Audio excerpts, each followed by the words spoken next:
Diyan na lang ako sa tabi pagkatapos ng stoplight. Sana matanggap ka bilang flight attendant. Bagay ka dun. Dami mong alam ah. Ano pa sinabi sa'yo ni Chelsea? Sabi niya sa akin, pipili daw sila ng top 15. Sigurado ako, pasok ka dun.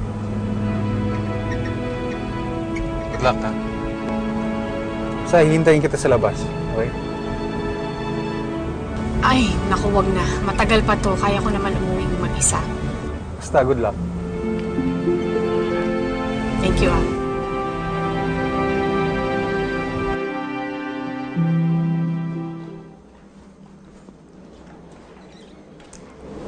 Good morning. Good morning. Good morning, ma'am. Good morning, sir. Good morning, sir. So, Miss Camino, do you know the responsibilities of a flight attendant?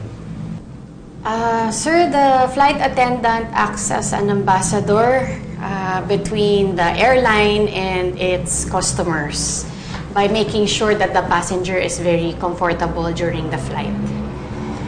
Can you tell us your biggest accomplishment so far? Sir, although my biggest accomplishments are still ahead of me, I am very proud of my sense of involvement. I would like to make my contribution as part of that team and learn a lot during the process. I am a team player and I have experience in customer service that will help me be more effective in this job. Can you tell us your previous job? I was a media officer for events. Great. Thank you, sir. Thank you, ma'am, sir. Thank you.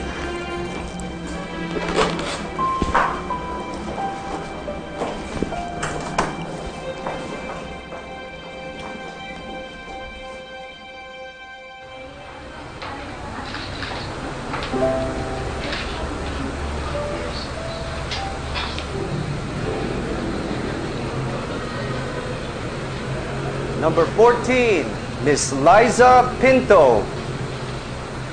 And last but not least, Miss Jillian Camino.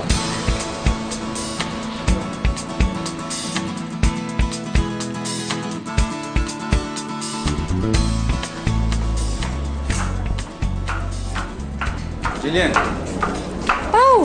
Andito ka pa! sabi ko hintayin kita. Oh, ano? Pasok ka, ano? Pasok! Oh, edi congrats. Akala ko nga hindi ako makakasama doon sa 15. Huling-huli talaga akong tinawag. Sabi ko sa'yo makakapasok ka.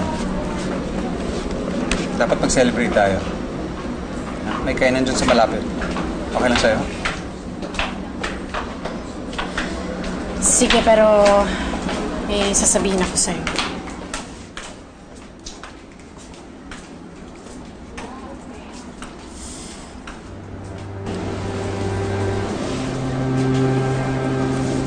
Oh, eto ang totoong itsura ko. Para hindi ka na mapagod sa panliligaw. Meron akong alopecia universalis. Ibig sabihin wala akong buhok sa buong katawan. Itong kilay ko, makeup lang yan.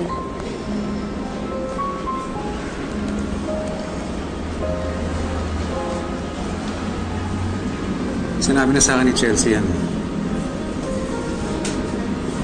Iniisip ko nga kung ano yung itsura mo pagkalbo ka eh. Ganyan pala. Yun lang masasabi mo? Maganda ka pa rin. Okay? Okay na? Tapos na issue, pwede na tayong kumain. Gutom na ako eh. Sigurado ikaw din. Halika na. Dami ka pikante dun ah. Nga eh. Kain mo, bumasa ako.